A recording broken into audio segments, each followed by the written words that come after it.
बच्चों वाले viral videos देखने में कितना मजा आता है ना। आप हंसते हैं इन्हें देखकर, आगे फॉरवर्ड भी करते हैं। लेकिन कितनी बार ये देखकर आपके मन में एक ख्याल आया कि हाय बेचारा बच्चा। नींद को हम सीरियसली नहीं लेते, चाहे अपनी हो या बच्चों की। देखिए, अगर बच्चे की नींद पूरी हो जाएगी तो सुबह आपको उसे धक्के मार कर नहीं जगाना पड़ेगा, वो अपने आप ही उठ जाएगा। आपको लगता है कि जब आपका बेड टाइम हो तो बच्चों का भी हो जाए, और सुबह जब आपकी आंख खुले तो उनकी भी खुल जाए, और यहीं पर आप गड़बड़ कर जाते हैं। नमस्कार, मैं हूं ईशा, आप देख रहे हैं सेहत टॉक। तो चलिए आज जानते हैं कि किस उम्र में कितनी नींद आती है।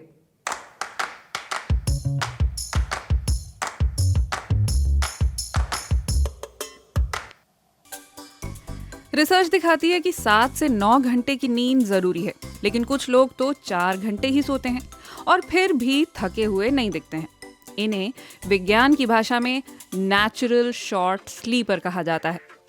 तो फिर मैं हिसाब कैसे लगाऊं कि मुझे कितनी नींद की ज़रूरत है? देखिए, नींद सेहत के लिए ज़रूरी है, क्योंकि जब हम सोते हैं तब हमारे दिमाग में रिपेयर का काम होता है। अगर आप नींद पूरी नहीं करते हैं तो आप जल्दी बीमार पड़ सकते हैं, क्योंकि आप अपने इम्यून सिस्टम को कमज़ोर कर रहे हैं। साथ ही नींद पूरी ना होने के चलते आप दिन भर चिड़चिड़े रहते हैं, स्ट्रेस को ठीक से डील नहीं कर पाते हैं, जल्दी थक जाते हैं, मोटिवेटेड फील नहीं करते हैं और चीज़ों पर कॉन्सेंट्रेट भी नहीं कर पाते हैं। मोटे तौर पर आपको कितनी नींद की ज़रूरत है ये आपकी उम्र पर निर्भर करता है। नवजात शिशु 14 से 17 घंटे तक सोते हैं, कुछ तो 19 घंटे भी सो सकते हैं। जैसे जैसे उम्र बढ़ती है नींद घटती रहती है। फिर 18 की उम्र आते आते हमें 7 से 9 घंटे की ही ज़रूरत रह जाती है। बुढ़ापा आते आते इतना भी नहीं सोया जाता। इसलिए 65 साल के अधिकतर लोग कुछ 4-6 घंटे ही सोते हैं। मतलब ये हुआ कि नेचुरल शॉर्ट स्लीपर इंसोम्निया के शिकार नहीं है। उन्हें और नींद आती ही नहीं है। उनका डीएनए ही कुछ ऐसा है। काश मैं भी ऐसी होती।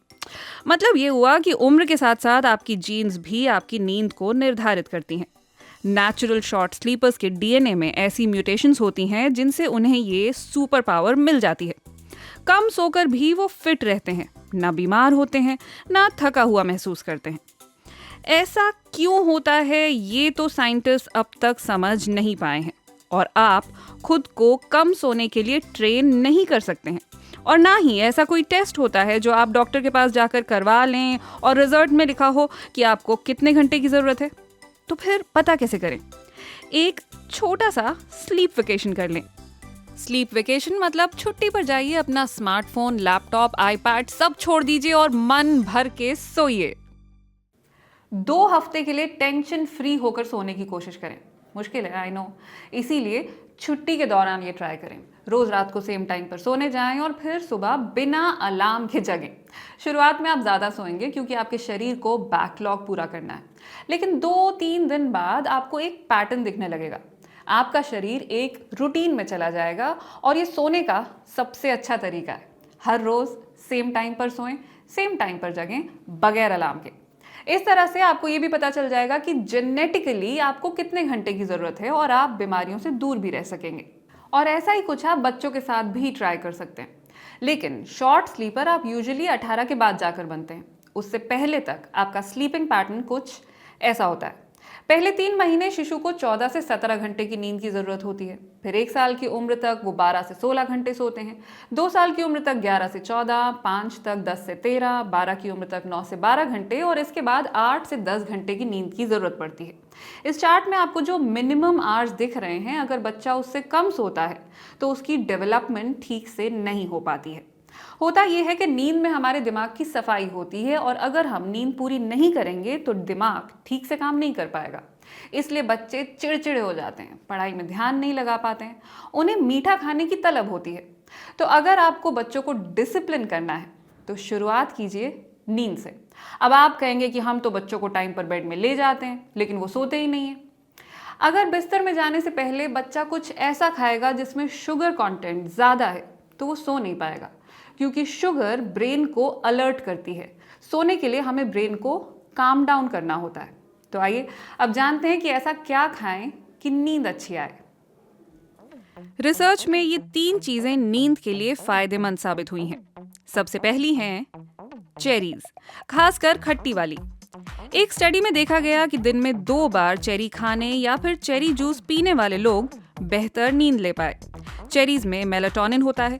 ये हार्मोन दिमाग को शांत करता है, हमें थकावट का एहसास दिलाता है और हमारा सिस्टम शट डाउन करने में मदद करता है। रात वाले हार्मोन वाले वीडियो में मैं आपको बता चुकी हूँ कि मेलाटोनिन अंधेरा होने के बाद एक्टिवेट होता है। अगर आप ठीक सोने से पहले चेरी खाते हैं तो उसमें मौजूद चीनी आपकी नींद में खलल डालेगी। इसलिए बेहतर है कि चेरी दिन में खाएं। रात तक चीनी पच चुकी होगी, मेलाटोनिन अपना काम शुरू करेगा और आप अच्छे से सो पाएंगे। लिस्ट में दूसरा नंबर है दालों का। इनमें ट्रिप्टोफैन नाम का एमिनो एसिड होता है। हमारा शरीर इसे खुद नहीं बना सकता। ट्रिप्टोफैन सेरोटोनिन नाम का हार्मोन बनाने में मदद करता है। ये हार्मोन हमें दिन भर एक्टिव रहने में एनर्जी देता है।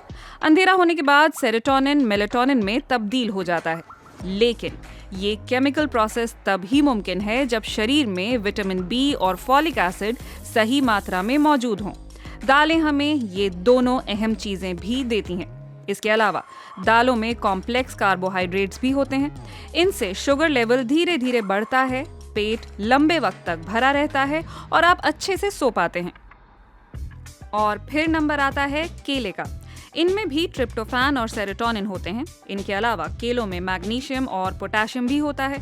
ये सोते हुए हमारी नसों और मांसपेशियों को शांत रखते हैं। इनकी कमी से रात में बार बार नींद टूटती है। आपका दिमाग आपसे शिकायत कर रहा होता है कि लेवल कम हो गया है, अब किसी तरह इसकी भरपाई कर दीजिए। साथ ही केले आपकी आंतों में मौजूद बैक्टीरिया की सेहत के लिए भी अच्छे होते हैं। खाना अच्छे से पचेगा तो नींद भी अच्छे से आएगी। चेरी की तरह केलों में भी शुगर होती है, इसलिए इसे भी दिन में ही लेना चाहिए। जिन लोगों को लगता है कि केला खाने से वजन बढ़ता है, उन्हें बता दें कि केला गलत वक्त पर खाने से वजन बढ़ता है। सुबह खाइए, वजन भी नहीं बढ़ेगा, नींद भी अच्छी आएगी।